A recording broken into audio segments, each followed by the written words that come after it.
What's going on, beautiful people? I'm the Grandmaster, and I also go by D-Ray, bringing you guys the draft analysis, the draft breakdown, the draft recap, however you want to phrase it, for the Banless Battlers League, the BBL.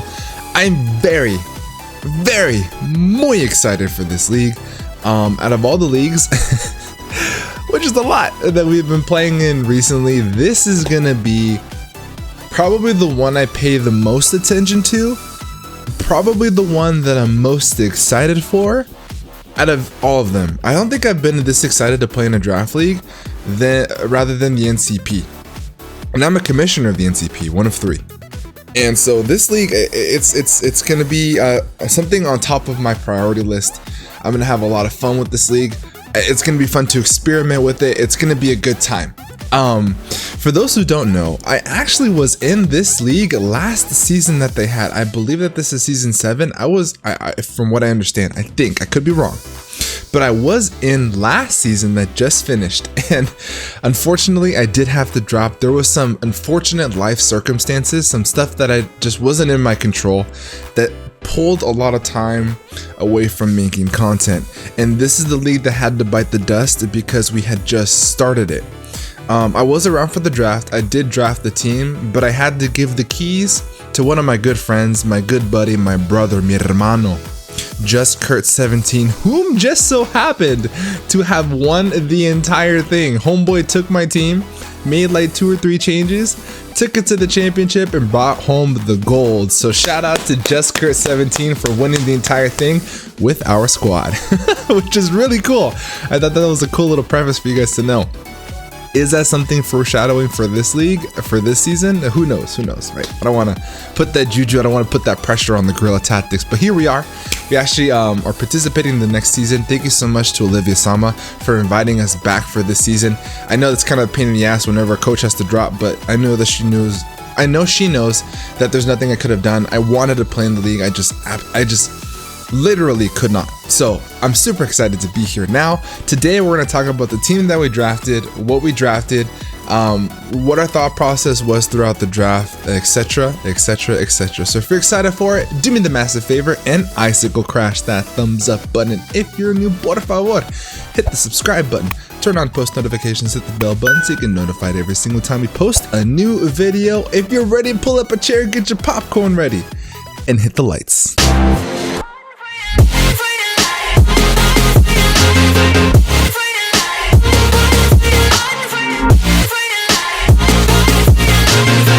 Down and I'ma get it right, dead on sight like. Ladies and gentlemen, boys and girls, children of all ages, welcome back. Let's go ahead and get this on and popping. So a couple different ground rules. For those who don't know, the Banless Battlers League is exactly that. This is an Ubers draft league. But what I love most about the BBL is that they did structure the Ubers in the draft to not make all the teams overpowered. What I mean by that is the tier system is set up beautifully. You can only have a certain amount of Ubers, and they have to be in a certain criteria. For example, if you want something top tier, considered top tier in the draft league format for an Uber, you have to spend your points to get that Uber at a high point value, and you can only get that said Uber. If you want to get a quote-unquote lower tiered Uber, you are allowed to have another one. So if you get like a Xerneas, unfortunately it is a top tier Uber considered in the format, so you aren't able to get another one. If you want to get something a little bit lower, like a Blaziken speed boost ability, you're able to get another Uber as well, and so on and so forth. So that's a really cool tiering system in my opinion. Sorry, the kids just ran inside. Shout out to Summer for coming and swooping them up.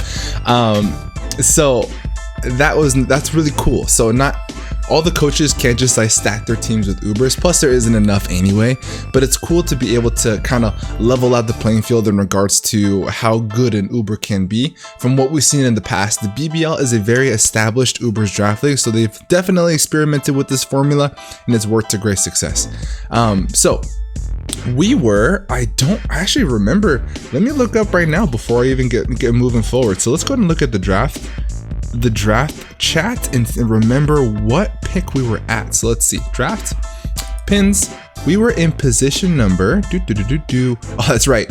I remember now. 1, 2, 3, 4, 5, 6, 7, and yes, we were draft pick number 8. We were smack dab in the middle, which is absolutely, in my opinion, the hardest place to draft. Out of all of them, dude, you don't get to make any kind of plans. You have to draft as the place comes. As the draft comes to you, you get to pick your picks. There's no planning. You don't know what's going to happen. You don't get the wheel. You don't get the back wheel. You don't get anything. You're right in the middle. Out of 16 coaches, you don't know. It's tough. In my opinion, this is the most difficult position to be in a draft. So I do think that we made the most of it. I'm very happy with the team that came forth. I'm hoping to keep this team throughout the very end. I actually really like it. So hope you guys too.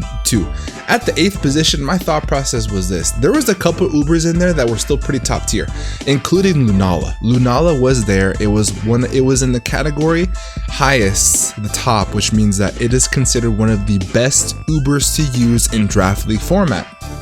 Lunala, not the Necrozma Lunala, not Dustmane, not Dawn Wings, just basic Lunala with the Shadow Shield ability. Very good Pokemon, especially now the heavy duty boots is a thing.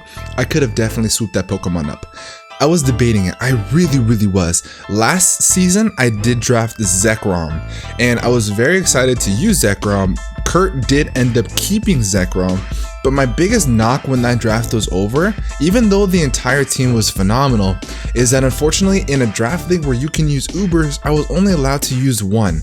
And call me crazy, if you're doing an Ubers format, it would be cool to have multiple Pokemon that you don't typically get to use in other draft leagues, just to make the draft league different. That's just something that I felt. So I did decide to skip over Lunala in order for us to get 2 banned Pokemon, 2 Ubers.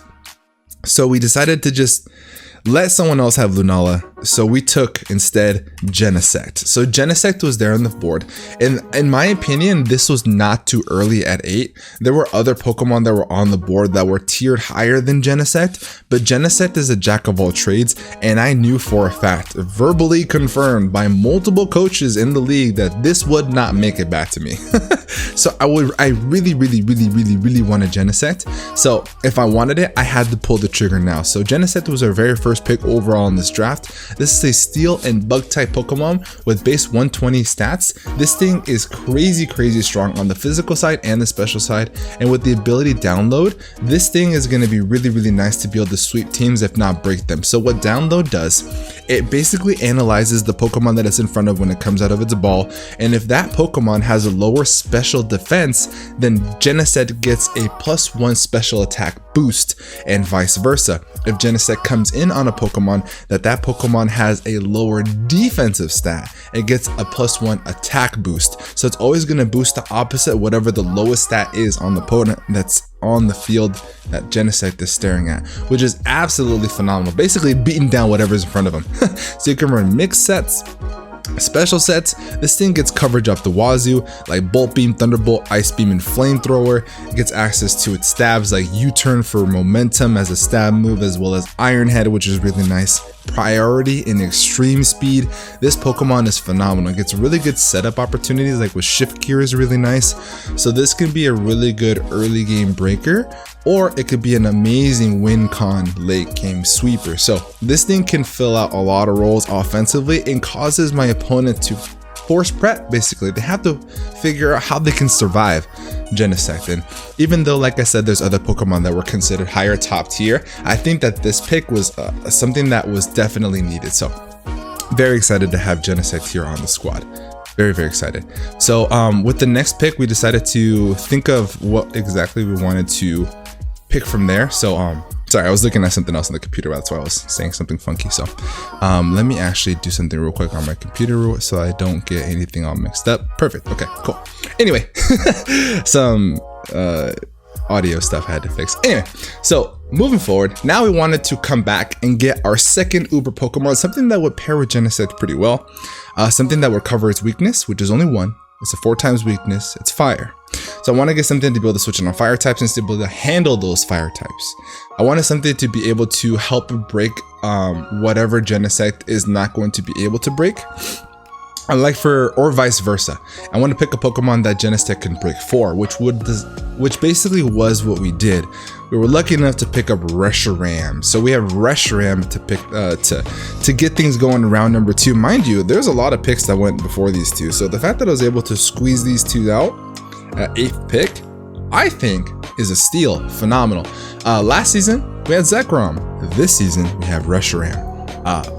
Pretty cool to get that tenfold. This is a dragon and fire type, kind of like Mega Charizard X. It's the only other dragon fire type aside from Turtonator. Turtonator is, Turtonator. Reshiram is really phenomenal in regards to a special breaker. This thing with a base 150 special attack and getting these crazy powerful blue flares off and Draco Meteors is so good. This Pokemon can switch into fire types that Genesect does not want to deal with and bop them with an earth power. So it gets a really good coverage. This Pokemon is going to be our dedicated special breaker, but can still be run physical. Draft League, right? It's promoting creativity. You want to be able to bring stuff that typically isn't brought during standard format. So that's no different here with Reshiram. This does get access to Dragon Dance. So if I want to boost my attack power plus my speed, that's definitely an option that we can do. It gets access to Scale Shot this generation, just like Zekrom did, which is really nice. It's able to be a physical dragon type move to boost our speed. So there's multiple options to help us set up. It does get access to Roost for longevity, which is really nice. And because of heavy duty boots, it isn't going to take that 25% from rocks every single time it comes in, which is absolutely phenomenal. It's the generation for fire types, it's the generation for flying types, because heavy duty boots just buffs those Pokemon so much. So this Pokemon is going to be so bulky. Because it has 150 special attack stat, we don't have to necessarily invest too much in special attack to be able to calc ourselves out to get 1-hit KOs, to get 2-hit KOs. We can get just enough special attack investment and then put the rest in our bulk and just not die. Just consume hits for days, roost off the damage, come in and out because of heavy duty boots, and just continue to put in the work. So I'm really excited to have Zekrom on the team, especially paired off with Genesect defensively, just to come in on those fire types, check them and get rid of them, so Genesect can go absolutely nutty. Phenomenal Pokemon, phenomenal pairing. So moving forward from here, I wanted to get something that's going to pair with these two. Obviously, we have the Dragon type, we have the Steel type, we have the Fairy Dragon Steel Core that we could develop with this next pick. And I wanted to hop onto one of the best Fairy types in the format from discussing or talking to Liv, and also seeing her video that she put out this really cool video that discusses, in her opinion, what are the best Pokemon in the format in the Draft League setting. And this is one of those Pokemon, and I figured that this one specifically over Sylveon would have felt a little bit better with our team, just because we do have recovery with our Reshiram here with Roost, so we don't necessarily need right now that wish support. We could need it moving forward, right? It could be something we move down the line. But this Pokemon having the water typing is going to be able to be really nice to be able to switch in on those fire types. Who doesn't like fire types? Genesect. So we decided to pick up Primarina. Primarina is another offensive or defensive Pokemon to be able to pair up with Genesect, so that way Genesect can come in and do its thing. Primarina is a phenomenal water and fairy type with a really thick Spadef stat. A lot of the Pokemon in the Ubers format are special attackers, so being able to come in and slap an Assault Vest on an already super thick Spadef wise Primarina is absolutely phenomenal. This thing got a crazy buff this generation by gaining Calm Mind plus Draining Kiss. That way it adds to its longevity and it adds to its special bulk. Also getting access to Flip Turn, so now we have another source of pivot momentum. We have U-Turn with Genesect, and now we have Flip Turn with Primarina. So we have multiple options to get our threats in. Our threats right now being Reshiram, to be able to come in and break stuff. So we can run physical with Genesect. We have two special attackers here with Reshiram and with Primarina. So really cool pairing in my opinion. I think that these three just mesh really well. And it's a solid way to get things going as our quote-unquote core. It's not just a core of offensive threats, it's a core of defensive pivots as well, which is really nice. I thought the synergy was just too much to pass up. Clefable was gone. From what I understand and what the coaches were talking about, that Clefable wasn't good in Ubers format, but I disagree, man. Clefable is a jack of all trades. Clefable is like the Swiss Army knife, bro. Clefable could do anything. I wanted to get Clefable, but that was taken, I think, by Cherry Mancake, if I understand, like a couple picks before. Could have been someone else. Don't remember, but he's the first person that pops into mind. Shout out to Cherry.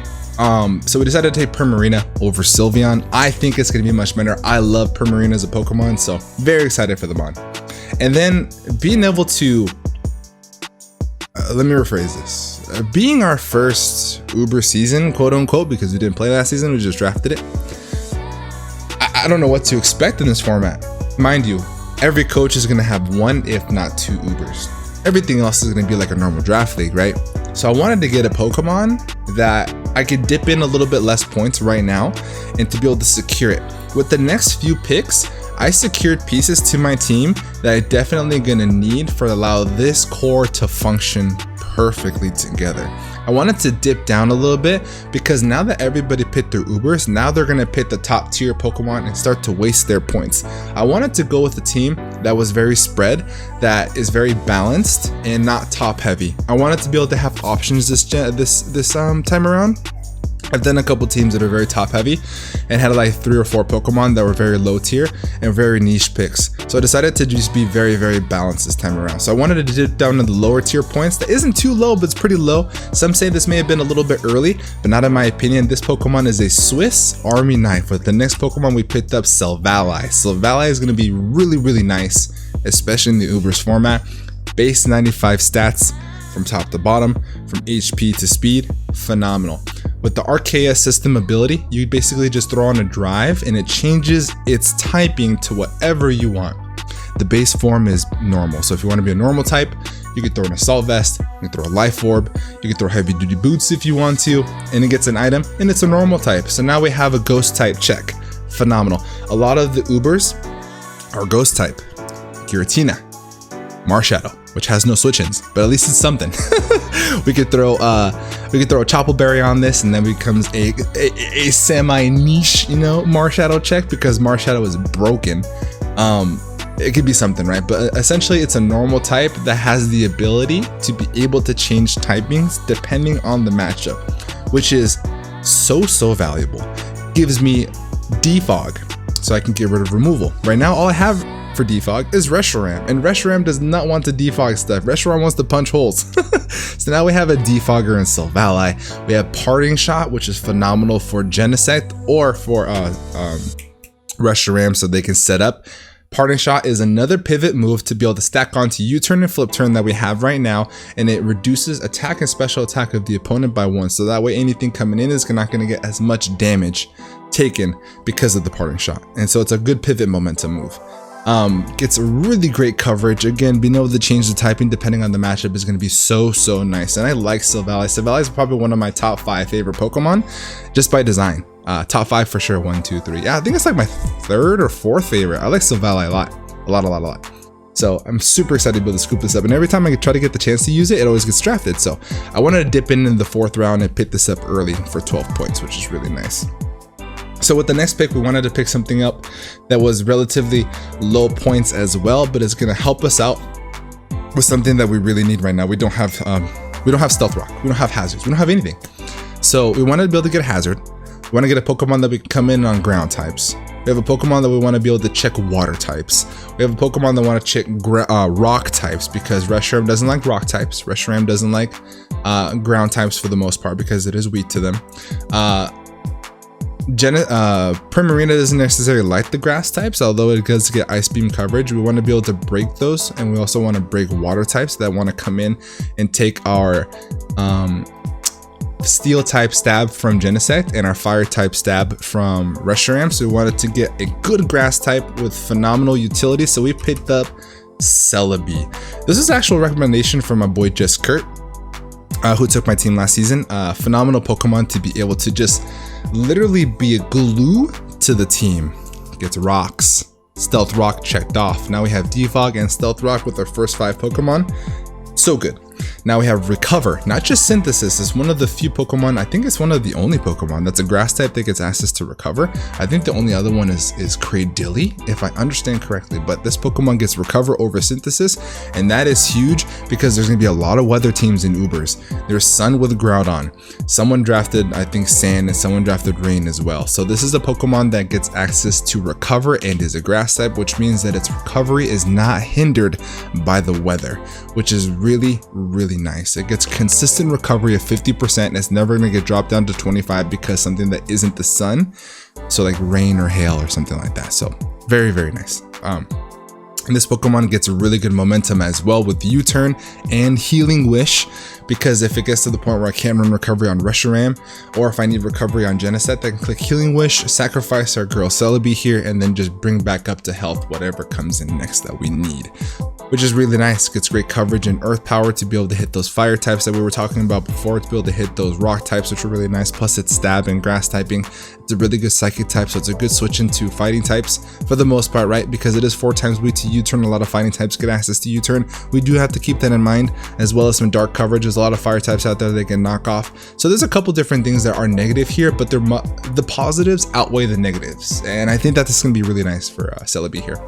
So the next Pokemon we decided to pick up is going to be something that we needed for a consistent ground type. Something that's going to be able to chew hits and reliably get up Stealth Rock, chew hits, and put on some offensive pressure.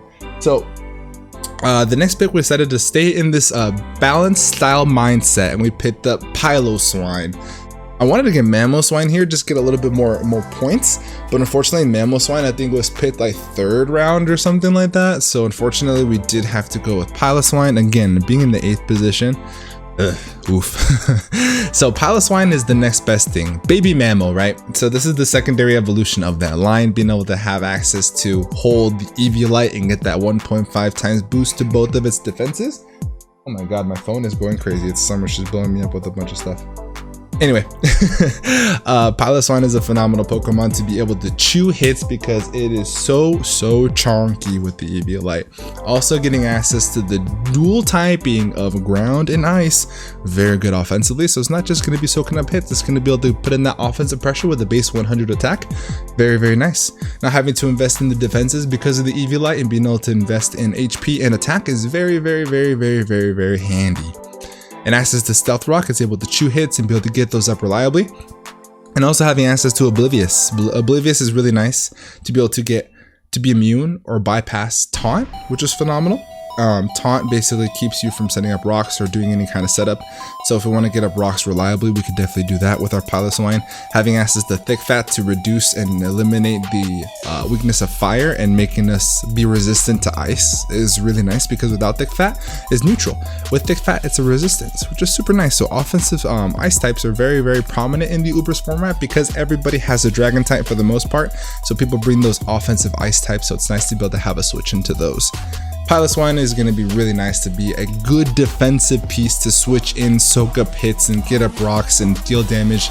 And also having access to Ice Shard is really nice to pick off Pokemon that are at that like 25-30% mark, which is really nice, really, really nice. Next one we picked up is going to be Gothitelle, right? The reason I hopped right on into this one is because I just wanted to talk about it without an interlude. Gothitelle needs no introduction. We do already have a Psychic type in Celebi. I don't think that this is redundant. I think that this is going to be a Pokemon that is not going to come every single week, but it is going to be something that forces prep. You see a Gothitelle on your opponent's team, you're like, oh shit. That's the first thing that goes into your mind every single time. Especially if you don't have pivot. If you don't have any kind of way to pivot out, you're forced to run a Shed Shell, or you stay in here in the arena with my baby girl. So Gothitelle is gonna, one, force prep. It's gonna force coaches to run Shed Shell, to not run leftovers, to not run boosting attack items, etc. Check Bark off. Already gonna put so much impact into a matchup, even though it's not probably gonna come every single time. Or will it? You never know. Can't tell you that. I know the rest of the coaches are watching. I may bring it every week. You never know. But I had an idea because another Pokemon was tiered so low, because even myself has given it a bad rap. Even myself has talked ill about it. But I looked more into it, and it could be pretty niche. And I think one of the best partners for that said Pokemon is Gothitelle.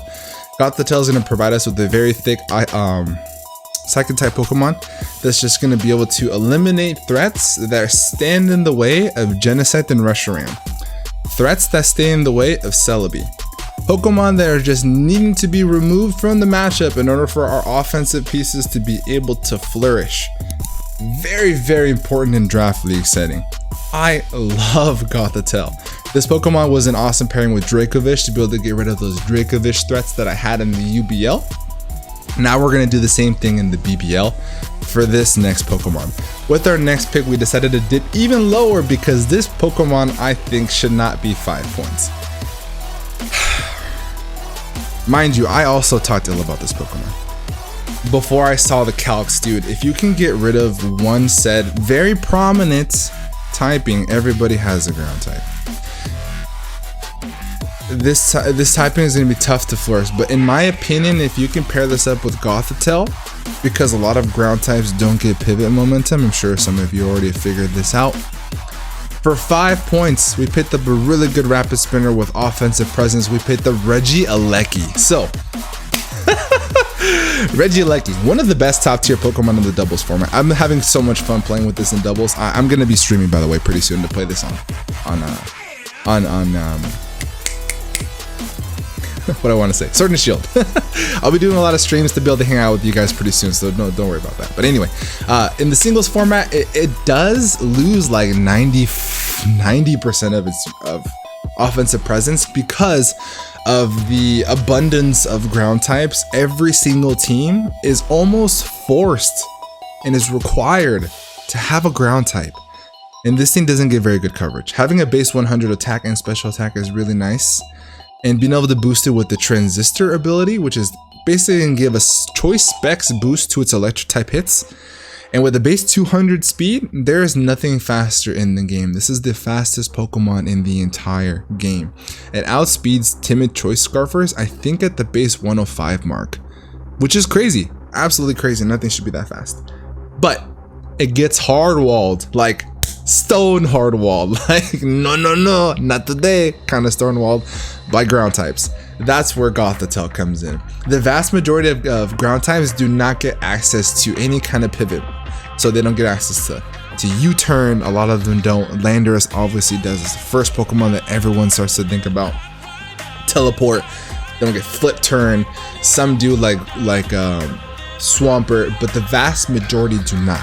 So what does that force my opponents to do? Shed Shell. That means their ground type doesn't have a Life Orb.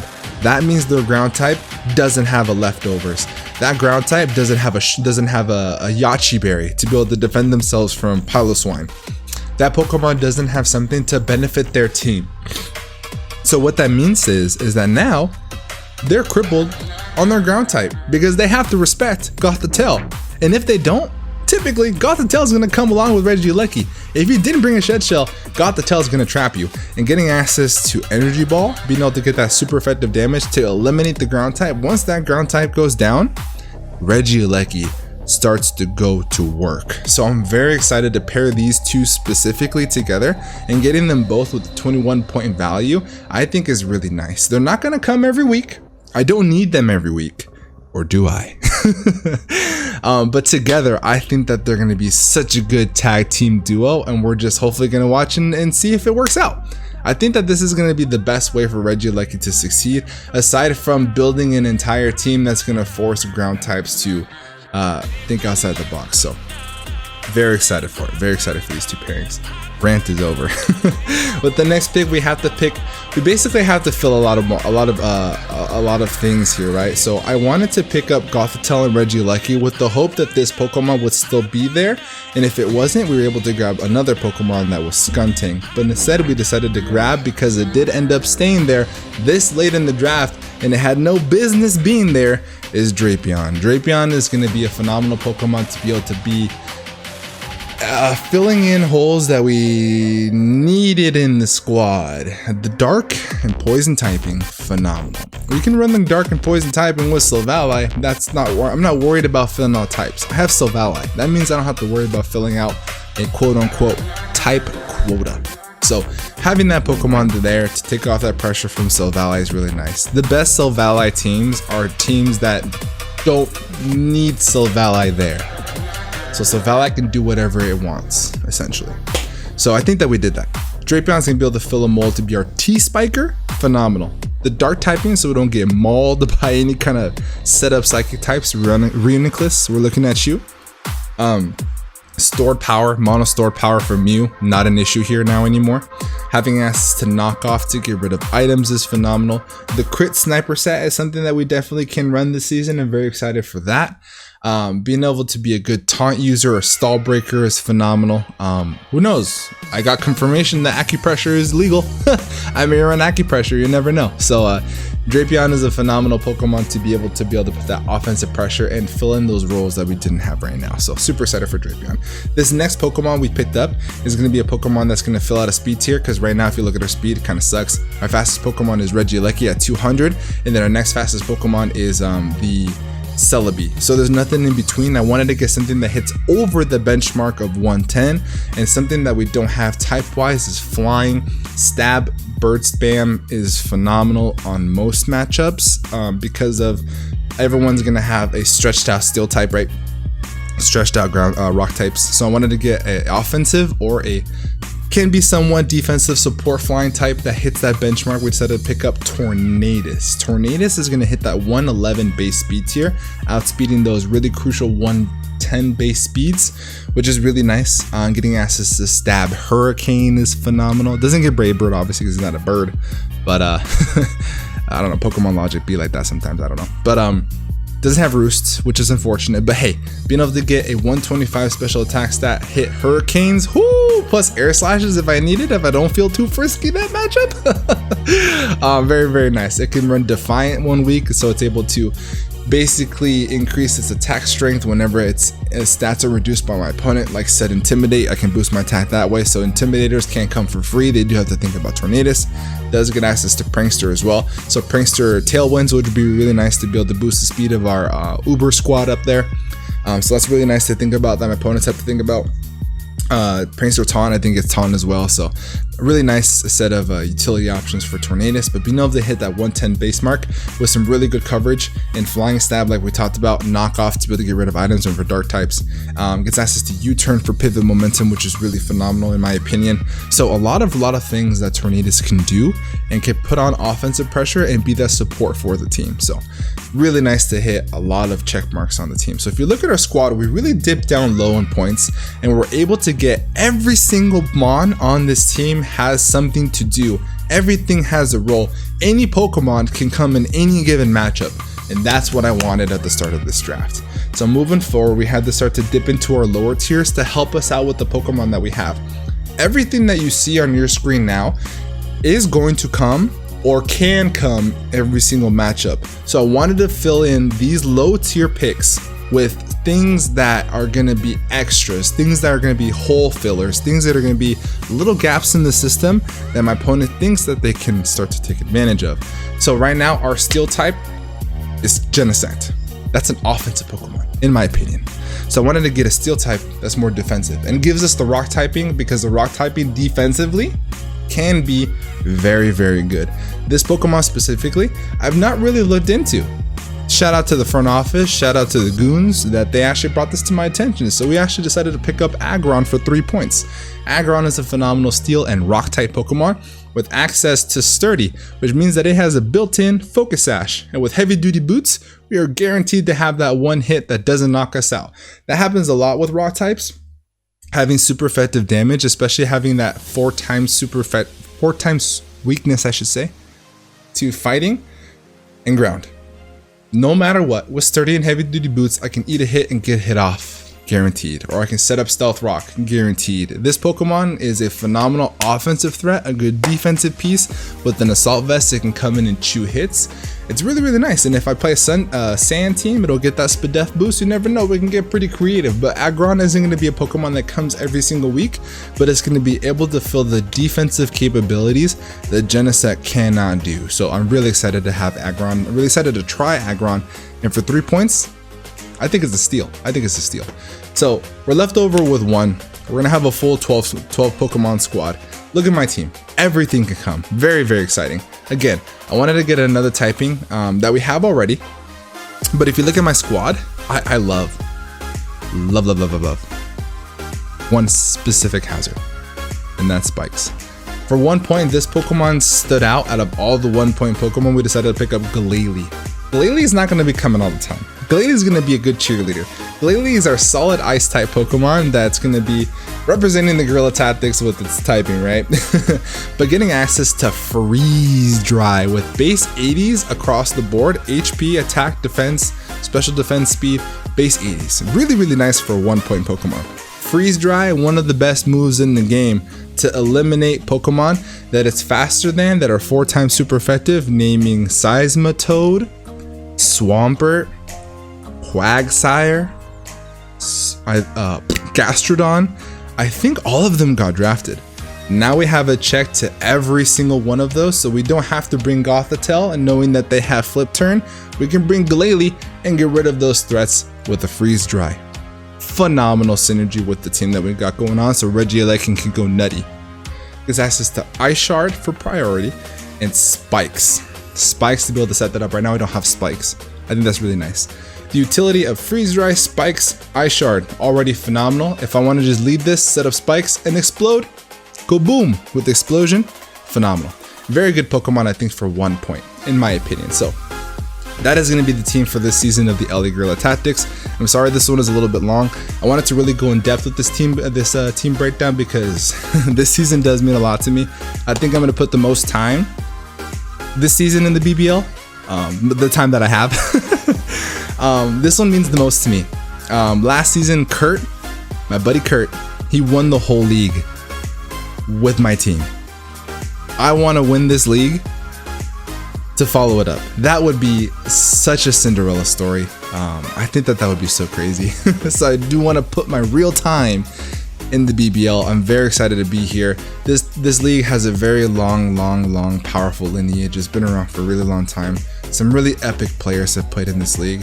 Gypsy King, I think Shady Penguin played, if I understand correctly. But my boy Gypsy, if you're watching, bud, I'm gonna do this for you, man.